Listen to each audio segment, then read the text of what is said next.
Hello, Spring Youth! I'm so excited to be here with you all today.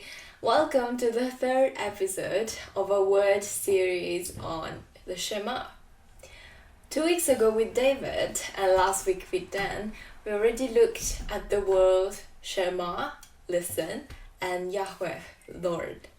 So today we're going to look at the word AHAVAH, for love. Please click on the link in the description down below. It will bring you to the Bible project video for the word. And then I'm going to ask you to please come back here as we are going to dive deeper. The Bible tells us to love our God with all our heart, soul, and strength. As we saw in the video, the Hebrew word AHAVAH, as the English word love, has a very broad meaning. It is used to describe the affection and care that one person shows another.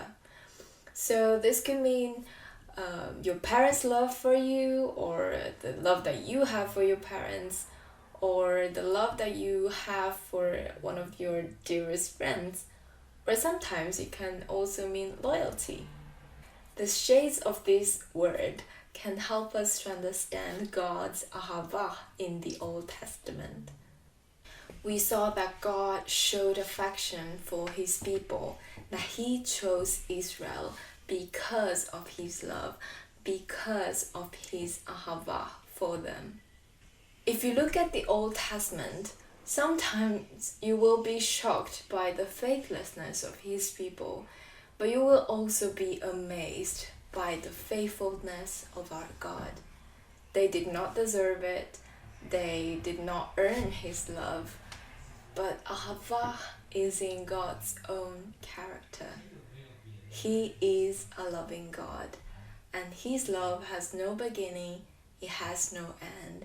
It's everlasting. So because AHAVAH is in God's very character, here's the good news for us today, that he loves us, that he loves you and loves me. When you truly love a person, you really want to give the best you could give to that person, right? Our Father in heaven loves us so much that he really gave us the best he could give us. He gave us his Son. We are faithless, but he is faithful. And if you are like me, sometimes you really think that you don't deserve his love. But the Bible tells us, when we were still powerless, Christ died for the ungodly. Very rarely will anyone die for a righteous man, though for a good man someone might possibly dare to die, but God demonstrates his own love for us in this. While we were still sinners, Christ died for us. When we were still faithless, he gave us his only Son to die for our sin. The Bible also tells us that by his power he raised Jesus from the dead, and he will also raise us. So I wanted to encourage you today. God loves you, and he really wants to have a love relationship with you. He chose you. Today he invites us to love him because he already loves us. We shall never forget that our love for him is always a response to his love for us and not a requirement.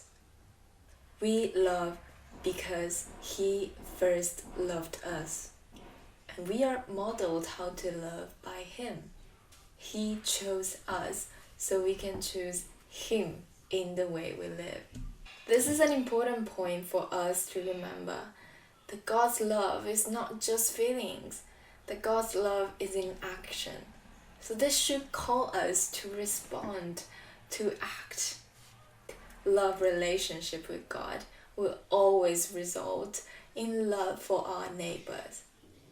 So for this week, I want you to reflect on 2 questions. How can our love for God be more intentional? And how then can our love for others be more intentional? Thank you for staying with us today. May God bless you and may His peace be with you for the rest of the week. And I will see you on Friday.